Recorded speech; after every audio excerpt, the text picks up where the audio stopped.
Hello everyone, नमस्ते। तो पिछली वीडियो में हमने 15 दिसंबर 2018 में जो पेपर हुआ था उसके जीएस क्वेश्चंस यानी कि क्वेश्चन नंबर 1 to 15 डिस्कस किया था। तो वो पार्ट 1 था। आज मैं पार्ट 2 लाई हूँ, यानी कि क्वेश्चन 16 से लेके क्वेश्चन 30 हम आज की वीडियो में डिस्कस करेंगे। एक बात जो मुझे बतानी है वो ये है कि मैंने एक नई सीरीज़ की तरह शुरू किया है। बेसिकली मैं उसमें शॉर्ट वीडियोज़ लाऊंगी और उन वीडियोज़ में क्वेश्चंस होंगे जो आपको सॉल्व करने हैं। उन क्वेश्चंस को पूछने से पहले मैं आपको टॉपिक बता दूंगी। जैसे एक वीक के लिए मैंने अभी के लिए टॉपिक पकड़ा है सेंसस ऑफ इंडिया, यानी कि आज मैंने पहली बार सेंसस से रिलेटेड क्वेश्चंस पोस्ट करे हैं और फ्राइडे तक मैं रेगुलरली एक एक वीडियो सेंसस के ऊपर डालूंगी। और आप कोशिश करिए कि आप सेंसस पहले से पढ़ के रखो ताकि आप उन क्वेश्चंस को आंसर कर सको और आपका एक तरीके से रिविजन हो जाए, आप कॉन्फिडेंस आए। ठीक है, नेक्स्ट वीक मैं कोई और टॉपिक आपको बताऊंगी जीएस से रिलेटेड जो आपको प्रिपेयर करना है और उससे रिलेटेड मैं क्वेश्चंस डालूंगी। तो आई होप ये जो एफर्ट है सक्सेसफुल होगा। तो चलिए आज के क्वेश्चंस की तरफ बढ़ते हैं। तो पहले क्वेश्चन की तरफ बढ़ने से पहले मैं एक बात बता दूं कि इससे पहले मैं हिंदी में क्वेश्चंस इंक्लूड नहीं करती थी, पर कुछ व्यूअर्स की रिक्वेस्ट पर मुझे लगा कि मुझे हिंदी में क्वेश्चंस भी लिखने चाहिए, तो मैंने हिंदी के क्वेश्चंस भी इंक्लूड करे हैं। आई होप आपको इससे बहुत हेल्प मिलेगी। तो पहला क्वेश्चन है, which of the following cities is not located on the right bank of Ganga river, यानी कि निम्नलिखित नगरों में से कौन सा गंगा के दाहिने तट पर स्थित नहीं है। ठीक है, अब मैं इसे थोड़ा डिफ़िकल्ट की कैटेगरी में डालूंगी क्योंकि ये बहुत ही ज़्यादा डिटेल्ड क्वेश्चन है। आपको बिल्कुल डिटेल में इसकी समझ होनी चाहिए, नॉलेज होनी चाहिए। बेसिकली लेफ़्ट बैंक और राइट बैंक क्या होता है, तो ये आप इस डायग्राम से समझने की कोशिश करो। आप देख रहे हो कि ये रिवर ऊपर से नीचे की ओर बह रही है, तो आप रिवर की तरफ मुंह करके खड़े हो, तो आपके जो लेफ्ट हैंड साइड पे है वो आपका लेफ्ट बैंक होगा और जो राइट हैंड साइड पे है वो राइट बैंक होगा। यानी लेफ्ट एंड राइट तब डिसाइड होता है जब रिवर जिस डायरेक्शन में बह रही है आप उस डायरेक्शन में उसकी तरफ मुंह करके खड़े हो। ठीक है, तो अब इस क्वेश्चन का जवाब है वाराणसी। अगर आप मैप पे चेक करोगे तो आपको मालूम पड़ेगा कि जो वाराणसी है वो राइट बैंक में नहीं है, बल्कि पटना, हरिद्वार और कानपुर रिवर गंगा के राइट बैंक पर पड़ते हैं। नेक्स्ट क्वेश्चन हिस्ट्री से रिलेटेड है, मेरा फेवरेट है। क्वेश्चन है, who gave the slogan go back to Vedas, वेदों की ओर वापस लौटो, ये नारा किसने दिया है? तो ये नारा स्वामी दयानंद सरस्वती ने दिया है। जो लोग हिस्ट्री जानते हैं उनको मालूम होगा कि ये बहुत ही कॉमनली पूछे जाने वाला क्वेश्चन है। अब आपको मुझे बताना है कि स्वामी दयानंद सरस्वती ने एक ऑर्गेनाइजेशन बनाई थी, एक समाज बनाया था, तो आपको उसका नाम लिखना है और उसका ईयर लिखना है, कब इस्टेब्लिश किया था। और सिमिलरली राजा राम मोहन रॉय ने भी एक समाज बनाया था, तो आपको उसका नाम और उसका साल कमेंट सेक्शन में लिखना है।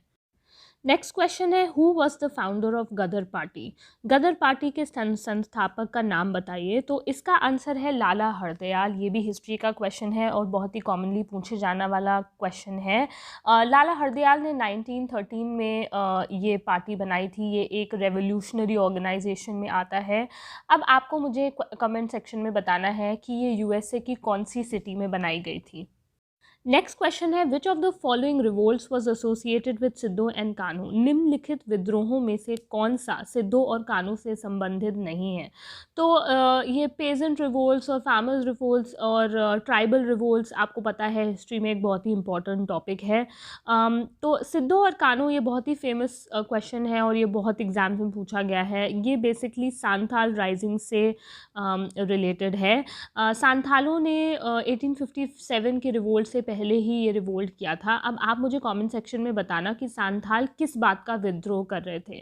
ठीक है, अब आप लोग ये कर सकते हो कि जो भी व्यूअर्स हैं, जैसे कि कोई एक इंसान कोल राइजिंग के बारे में कमेंट सेक्शन में लिखे, कोई भील राइजिंग के बारे में लिखे, कोई खांसी के बारे में लिखे। बेसिकली मुद्दा ये है कि हमें डिवाइड एंड रूल करना है, छोटे छोटे भागों में सिलेबस बांट के हम सबको एक साथ रिविजन करना है। तो अगर आप ऐसा कमेंट सेक्शन पे करते हो तो बहुत सारे व्यूअर्स को बहुत फ़ायदा होगा और मुझे भी बहुत अच्छा लगेगा। तो कमेंट सेक्शन पे इनके जवाब ज़रूर लिखिएगा। अब नेक्स्ट क्वेश्चन की तरफ बढ़ने से पहले मैं टेस्ट सीरीज़ के बारे में बता दूंगी।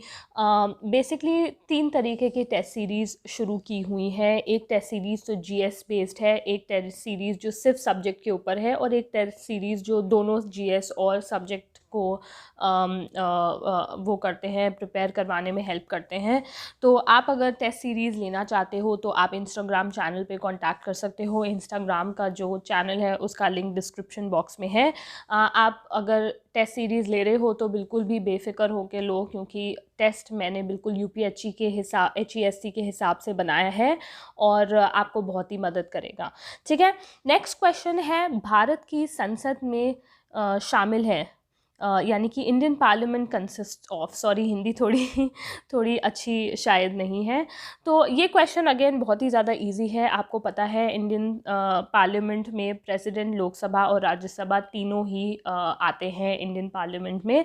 तो इसका आंसर हो जाएगा ऑल ऑफ द अबव।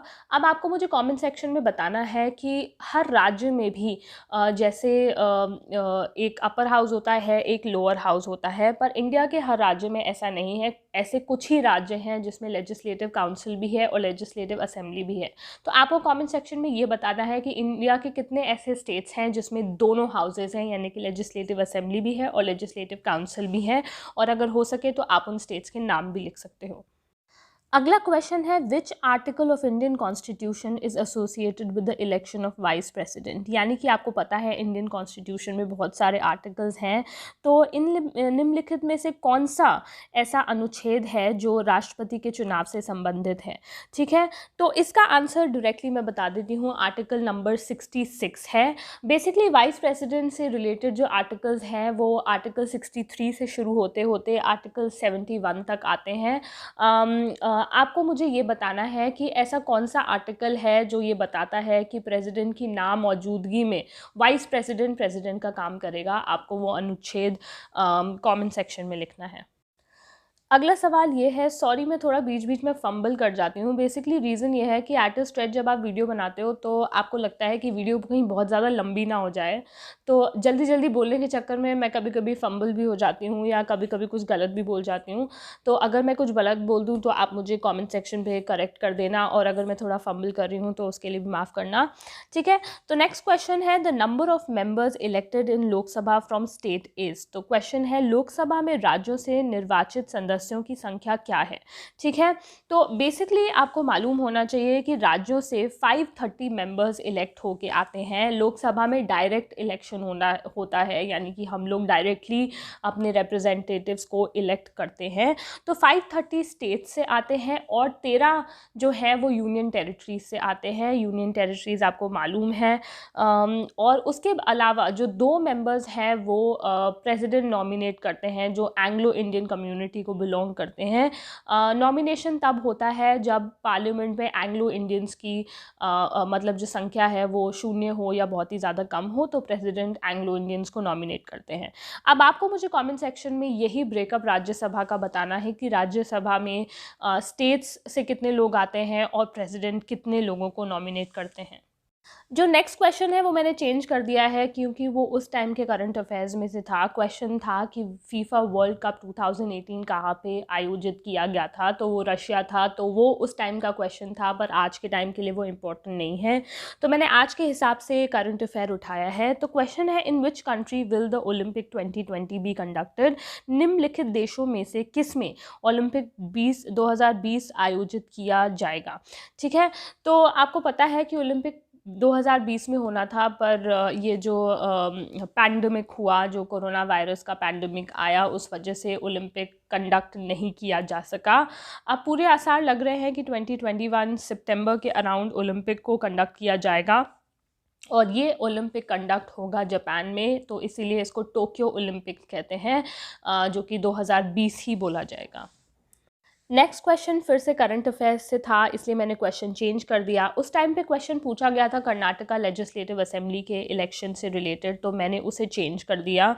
अभी का क्वेश्चन है, in how many Vidhan Sabha seats of West Bengal election will be held in 2021। यानी कि वर्ष 2021 में पश्चिम बंगाल की कितनी विधानसभा सीटों में इलेक्शन आयोजित किया जाएगा। तो इसका आंसर है 294। ठीक है, 294 आंसर है, और आपको मुझे कॉमेंट सेक्शन में बताना है कि वो कौन से ऐसे 5 राज्य या यूटीज़ हैं जहाँ पे इलेक्शन कंडक्ट किया जाएगा। बेसिकली अभी होने वाले इलेक्शंस 5 राज्यों में या यूटीज़ में होंगे, तो आप मुझे कमेंट सेक्शन में बताओ कि वो कौन से राज्य हैं जहाँ पे इलेक्शंस होने वाले हैं।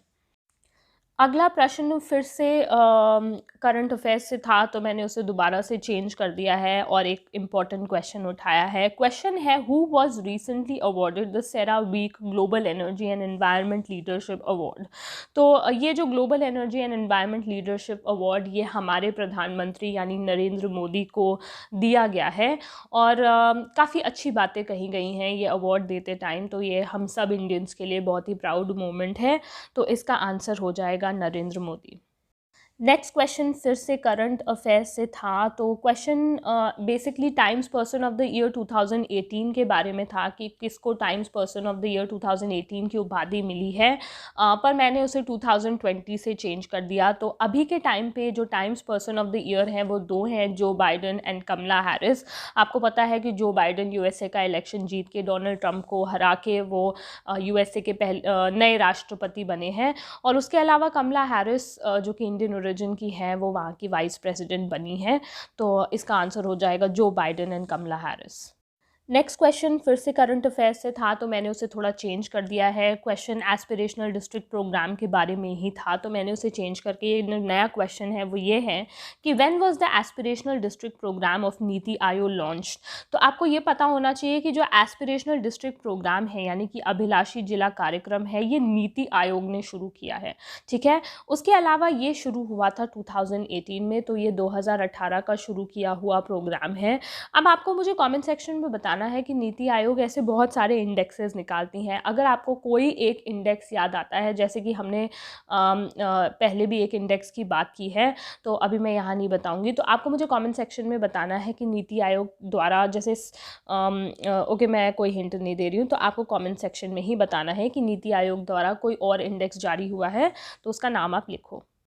अगला क्वेश्चन है, who among the following is called as the father of Indian DNA fingerprinting technique. Basically ये भी करंट का ही क्वेश्चन है, पर मैंने इसे चेंज नहीं किया क्योंकि father of the Indian DNA ये एक स्टैटिक क्वेश्चन भी हो सकता है। तो बेसिकली इसका आंसर है लालजी सिंह, और ये करंट का क्वेश्चन इसीलिए था क्योंकि लालजी सिंह की जो मृत्यु हुई थी वो 2017 में हुई थी और ये पेपर 2018 में हुआ था। तो ये बेसिकली एक करंट का क्वेश्चन बन जाता है। तो इसका आंसर है लालजी सिंह। अब आप मुझे कमेंट सेक्शन में बताओ कि यू आर राव कौन थे, क्योंकि यू आर राव एक बहुत ही इंपॉर्टेंट पर्सन है। तो आपको मुझे बताना है कि यू आर राव कौन थे और उनको कौन सा पुरस्कार मिला है। अब next question teaching and research aptitude से पूछा गया है। क्वेश्चन है, निम्नलिखित में से कौन सा शिक्षण का स्तर नहीं है। Which of the following is not a level of learning.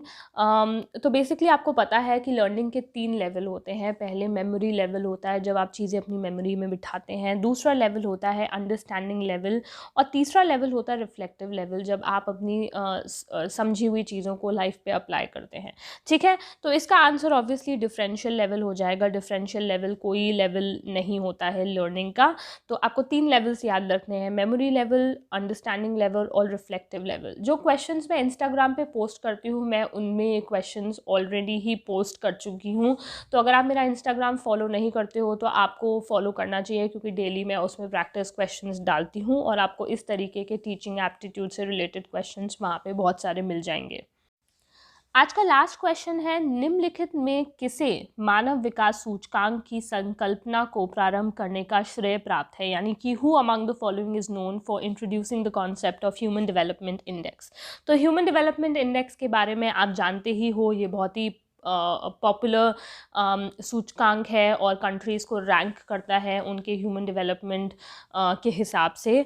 तो ये जो कॉन्सेप्ट है ये महबूब उल हक ने दिया था। महबूब उल हक एक इकोनॉमिस्ट हैं जो कि पाकिस्तान को बिलोंग करते हैं। अब आपको जो सवाल का जवाब देना है वो अमर्त्य सेन से रिलेटेड है। आपको मुझे बताना है कि अमर्त्य सेन को नोबेल पुरस्कार कब मिला था और किस चीज़ के लिए मिला था, यानी कि ऑफ कोर्स वो एक इकोनॉमिस्ट हैं। तो इकोनॉमी में उन्होंने ऐसा कौन सा योगदान दिया या कंट्रीब्यूशन दिया जिसके लिए उनको नोबेल पुरस्कार मिला, ठीक है। तो आपको ये क्वेश्चंस आंसर करने हैं। मैं क्वेश्चंस इसलिए पूछती हूँ ताकि आपका रिविजन हो जाए, आपको कॉन्फिडेंस आए। अगर आपको कोई क्वेश्चन आता है तो आप उसका जवाब दोगे तो आपको भी अच्छा लगेगा। तो यही मेरी कोशिश है कि आप लोगों की प्रिपरेशन अच्छी चलती रहे। आखिर में फिर से मैं टेस्ट सीरीज़ के बारे में बोलूँगी। अगर आपको टेस्ट सीरीज़ अवेल करनी है तो आप मुझे इंस्टाग्राम पे कांटेक्ट कर सकते हो, ठीक है। तो आज के लिए इतना ही। कल मैं सेंसस से रिलेटेड एक वीडियो डालूँगी जो कि मैं हर दिन डालूँगी इस वीक, तो आप उनके जवाब भी ज़रूर देना। So until next time, take care, bye bye.